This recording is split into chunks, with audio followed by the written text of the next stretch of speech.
हम पहले मोहम्मद रसूलुल्लाह अगर जो मैंने जायज कर रही है। ठीक है, पहले हम समझेंगे। अच्छा जी बताएं, शफीक साहब आए हैं। अच्छा पहले आप बताएं जल्दी से, आपके मुल्ज़मान नहीं पकड़े जा रहे? हाँ जी, मुल्ज़मान ने बजाय मेरा असल मुस्लिम लात तोड़ा ना, उन्होंने पुलिस ने बेगुनाह कर दिया। पुलिस ने गुनाह कर जेड़े उन्हां दे मुलाजिम सी नौकर हाँ, वो जिम्मेदार है 18 मुरब्बा दे मालिक ने, मैं गरीब आदमी हाँ। एक दिहाड़ीदार मजदूर हाँ। हाँ। उस मेरा रास्ता रोका, मेरे को वीडियो मौजूद है जिथे मेरी लत्त तोड़ी उस रोड दे उत्ते शरेआम बंदे ले आते, लेकिन वो 18 मुरब्बा दे मालिक ने, मैं गरीब आदमी। अच्छा बताएं जी ते शफीक साहब। डीएसपी हेडक्वार्टर ने की थी, उस बाद आरआईबी ने की थी। तफ्तीश? हाँ जी, ये कितनी दफ़ा हुई है तफ्तीश? 3 दफे। फिर ये आपके पास फिर कैसे आ गई है दोबारा? नहीं सर, दोबारा नहीं आई। मैं हाँ? आपको मालूम। ये सेंट्रल कोर्ट भी हो चुका है। ਉਹਦੇ ਵਿੱਚ ਜੀ ਸ਼ੀਸ਼ੇ ਨੇ ਉਹਦੀ ਜ਼ਮਾਨਤ ਖਾरिज भी ਕੀਤੀ है, हाई कोर्ट ले गए, हाई कोर्ट ने जमानत वापस ले ली, शीशा ने खारिज की थी। ये तो मिसल ही मंगवानी पड़ेगी, तब से पता चलेगा। मिसल लाए हो साथ? आ सर मैं तख्त माला तो मुंदरा आ देखो सर, मेरे को आ जमानत खारिज शीशा दी उस बंदे दी, लेकिन जेड़े उन्हां दे मुल्ज़मान ने उन्हां नु मुजरिम कीता ने। आप लोगों ने वो तफ्तीशी क्यों नहीं बुलाया फिर जो इसमें रिलेटेड था, जिसके पास मिसलें थी? सर ये मुकम्मल चलान बन गया है। ये सेकंड तफ्तीश की थी डीएसपी हेडक्वार्टर ने, वो भी 4 माह हो गए, वाला हो गया सर। 3 तफ्तीशें हो चुकी हैं, आप तीनों तफ्तीश से मुतमईन नहीं है? सर वेखो ना, मैंने इंसाफ नहीं मिल रहा, लेकिन जेड़ा मेरी तफ्तीश डीएसपी जेड़ा सदर साहब इत्थे बैठे ने, हाँ। ਉਹ ਤੇ ਉਹਨਾਂ ਮਾਲਕਾਂ ਦਾ ਬਹੁਤ ਕੋਈ ਘਰੇਲੂ ਤਲਾਕ ਹੈ, ਲੇਕਿਨ ਇੱਥੇ ਐਸਪੀ ਸਾਹਿਬ ਕੋਲ ਮੇਰੀ ਤਫਤੀਸ਼ ਹੋਈ, ਥਾਣੇਦਾਰ ਦੋਵੇਂ ਆਏ, ਐਸਐਚ ਵੀ ਤੇ ਇਹ ਤਫਤੀਸ਼ੀ ਵੀ, ਡੀਐਸਪੀ ਸਾਹਿਬ ਵੀ ਆਏ ਐਸਪੀ ਸਾਹਿਬ ਦੇ ਇਸ ਕਮਰੇ ਦੇ ਵਿੱਚ, ਉੱਥੇ ਸਾਰੀਆਂ ਗੱਲਾਂ ਹੋਈਆਂ, ਲੇਕਿਨ ਇਹਨਾਂ ਥਾਣੇਦਾਰਾਂ ਦੋਵਾਂ ਮੰਨਾ ਐਸਪੀ ਸਾਹਿਬ ਨੂੰ ਵੀ ਸਾਧੂ ਜੋ ਕੁਝ ਕਰਾਇਆ ਐਸਡੀਐਸਪੀ ਨੇ ਕਰਾਇਆ, ਜੋ ਗਲਤ ਕਰਵਾਇਆ ਐਸਡੀਐਸਪੀ ਨੇ ਕਰਵਾਇਆ, ਮੇਰੇ ਖਿਲਾਫ ਕ੍ਰਾਸ ਵਰਸ਼ਨ भी होया। अच्छा इसमें क्या फिर मजीद है रास्ता, तो so that we certain the facts? आ देखो सर, देखो मेरे 2 ऑपरेशन हुए ने, आ देखो ना सर, मैं हाल ही मजदूर है, 5वें महीने मेरी लत टूटी है, ठीक है, मेरे 5 बच्चे ने, मैं गरीब आदमी हाँ साहब आ, ठीक है। ते निजायज मेरे ना कीता ने, ते कीता बिल्कुल निजायज है साहब, मेहरबानी करो जो मैं लाहौर तक भी रुला। अगर नाजायज आपके साथ हुआ है मेरे साथ तो मैं ला हम इलाहा पहले इल्लल्लाह मोहम्मद रसूलुल्लाह अगर जो मैंने जायज कर लिया, ठीक है, पहले हम समझेंगे, ठीक है, आसिफ सही साहब समझेंगे, सर आ देखो मसले मंगवाओ सारी तीनों तफ्तीशों की, आसिफ सही साहब समझेंगे।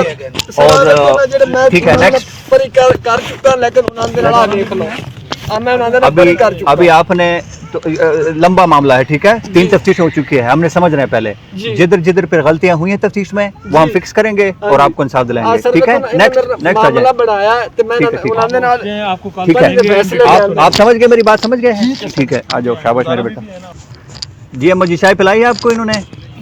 चाय पिलाई है?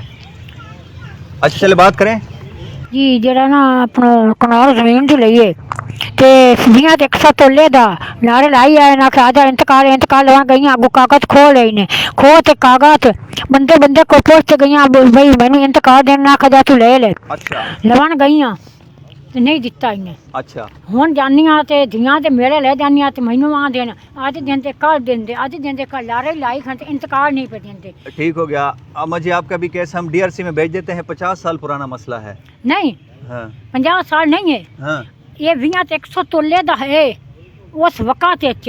ये जेड़ा लिखण वाला ना ओनू कोई पता नहीं, अपना गवांढी बाबू आरिफ शाह गंजा, उनका बेटा है अली सदर, हाँ ते उनके बाप जेड़ा ना उस वक़्त दी जमीन, जिन्हें जमीन खरीदी ना वो बीमार पिया है, ते 20 ते 100 तोले दा अगर तू हिसाब ला ले। ठीक हो गया आसिफ साहब, ये मैं आपको मार करता हूँ, आपने किसी पैनल से फिर इसकी भी इंक्वायरी भी करा लें, ताकि जो है पुराना मसला है, हाँ लेकिन ठीक है ते अम्मा जी, आपका हम अपना ख्याल रखेंगे, ठीक है, अपने दोरियां दी दुकानां ठीक है, वो हम समझेंगे, आपके साथ हम पूरी तरह से मदद करेंगे रेवेन्यू के साथ मिला के, ताकि आपका जो भी हक है वो हम आपको दिला सके, ठीक है, जाइए बेफिक्र रहें जी। अब जाएं, आपसे फिर रब्ता करेंगे, आपको फिर कमेटी में बुलाएंगे, फिर आप आएंगे उधर, बयान नहीं पर देंगे, घर साथ आके बयान ले लो, अगर जानने आ बयान भी लेंगे उनसे और समझेंगे भी, और आसिफ साहब आपका मामला हल करेंगे, ठीक है जी।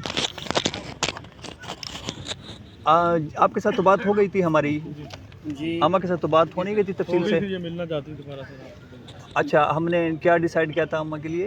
बेटा भाई मेरी ना, हाँ हाँ अच्छा बेटा मेरी गल सुन, हाँ आपकी साडी जमीन है बेटा, भतरीए ते चाचे दा रोला है, उनदा जेड़ा भतरीआ उनदा प्यो वालदन फौत हो गया है, ਉਸ ਚਾਚੇ ਨੇ ਆਖਿਆ ਬਤਰੀਏ ਨੂੰ ਵੀ ਤੇਰੀ ਜ਼ਮੀਨ ਉਹ ਹੈ ਤੇ ਇਹ ਮੇਰੀ। ਉਹ ਬਤਰੀਏ ਨੂੰ ਨਹੀਂ ਪਤਾ ਵੀ ਮੇਰਾ ਬਾਪ ਤਾਂ ਫੌਤ ਹੋ ਗਿਆ, ਮੈਨੂੰ ਨਹੀਂ ਪਤਾ ਮੇਰੀ ਏਜ ਹੈ। ਉਹ ਚਾਚੇ ਦੱਸ ਦਿੱਤੀ ਉਸ ਜ਼ਮੀਨ ਤੇ ਉਹ ਜਾਤੇ ਬਹਿ ਗਿਆ। ਜਿਸ ਟਾਈਮ ਅਸੀਂ ਜੀ ਕਰਜ਼ਾ ਕਢਾਵਣ ਲੱਗੇ ਆ, ਉਹ ਬੇਟਾ ਮੇਰਾ ਬਿਮਾਰ ਹੈ, ਮਿਰਗੀ ਦਾ ਮਰੀਜ਼ ਹੈ, ਦਿਮਾਗ ਤੋਂ ਆਊਟ ਹੈ। ਅਗਲੀ ਵਾਰੀ ਆਈ ਤੇ ਅਗਲੇ ਜ਼ੁਮੇ ਤੇ ਤੇਰੀ ਕਚਾਰੀ ਚ ਲਾਇਆ ਆਂਦਾ ਤੇ ਉਹ ਡਿੱਗਾ ਤੇ ਉਹਦੇ ਬਾਕੀ ਦੀ ਤਬੀਅਤ ਖਰਾਬ ਹੋ ਗਈ। ਅਸੀਂ ਜੀ ਹਟ ਗਏ ਪਿੱਛੇ, ਇੱਥੇ ਤੇਰੀ ਕਚਾਰੀ ਚ ਮੈਂ 2-4 ਵਾਰੀ आई हाँ जी। ऐ सोच को अच्छा, अभी आपका मसला तो हमने समझ लिया है तफसील से, ठीक है। मसला आपका ये है कि जो ज़मीन आप प्लेज करना चाह रही है ना बैंक में, हाँ जी, उसका कब्जा है उनके पास? नहीं, पुराना कब्जा उनका नहीं है बेटा, उनका कब्जा नहीं है। जमीन वो साड़ी बार वह के अद्धी जमीन कणक खड़ी है, अद्धी जमीन विच खड़ी है अपने पट्ठे जीड़ी उदाक मरले एवं कब्जे लवन दे है उनके पास। ये तो आपने खुद हाँ मुझे जी, कहा था ना ओ थोड़ी नहीं, देर नहीं, पहले। बेटा मैं आखदी पई हां भाई उस चढ़ना जिसे सटे जमीन दा कराया ना कर्जा लिया है, उस चढ़ उन्हें पता लगा तो उसने दाक मरले 5 वाल ते उत्ते 2 कमरे गत लाए। अगा जी खलील काजी नू, ओ करीम काजी नू, शरीफ काजी दे बेटे नू, वो 4 मरले कस्बे शहर दे विच वह जमीन अंदर पौंदी है। उसने चाचे ने झूठ मारते कूड़ मारते उनके को ले लेन पैसे, अल्लाह मालूम थोड़े लैन या झूठ मार नहीं, मैंने सामने आप कैसे जो से उससे बात करवाई। हाँ जी, कहता है वो कि बेटा पैसे हमने लिए हैं। बेटा पैसे भाई अं तो नहीं आने, असी नहीं लाए, उस लैन चाचे लैन, असी नहीं लैन चाचे लैन। जेड़ा विच गुलाम मोहम्मद बैठा है ना हाँ, तो बतरिया देखो ना जो अभी बैठे हैं उन्होंने हाँ तो जी, पैसे दिए हैं ना। आप हाँ जी, चाचे को वो आपको बेटा जी एक काम करते हैं, हाँ हमने जी, आपके मसले का हल निकाल हाँ, लिया है, हाँ ठीक जी, है। हाँ इनका बुनियादी मसला ये है कि जो उन्होंने प्लेज करनी है ताकि प्लेज उनको मिल जाए और ये बैंक से जो कर्जा ले सके वो ले सके, वो आपने इनेबल करना है। और वो कैसे करेंगे आप सर बताएं।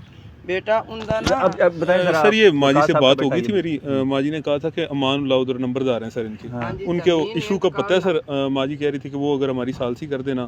अमान उल्लाह से भी मेरी बात हो गई थी सर, चूंकि सर उनका कब्जा काफ़ी पुराना है, तो ये जो पेमेंट हुई है ज़मीन की नहीं, वो भी नहीं, वो पुराना डिसाइड चलें। पुराना नहीं है। अमान उल्लाह थे माजी तुसी मुतमईन हो ना? अमान उल्लाह थे, अमानुल्लाह पे मुतमईन है, 2-4 बंदे ही बात करेंगे ना, हम समझेंगे। अमान उल्लाह थे तुसी मुतमईन हो ना? मुतमईन है, अमानुल्लाह गाल कर से ठीक है। अब अमानुल्लाह जी जी और ये सॉल्व करेंगे जी, आपका जमीन मसला। बने गुलाम मोहम्मद दी तो गुलाम मोहम्मद जमीन ले लवे। ठीक है, जमीन ठीक हाँ जी, उन्हें हाँ जी, वकास माजी के जिंदी जिम्मे भली हैं ना आप, होते ठीक है, चलो। आप वकास के जिम्मे मई। नेक्स्ट। बेटा मेरी तो कुछ था ही हाँ नहीं, नेक्स्ट मैं नेक्स्ट कित्थे जावां? बेटा हम आपके बेटे हैं, लेकिन हम आपको वो काम करके देंगे जो होता है। सुनो आ जाओ माजी। हम सुन रहे हैं और कर रहे हैं, ठीक है। साइड पे जाएं।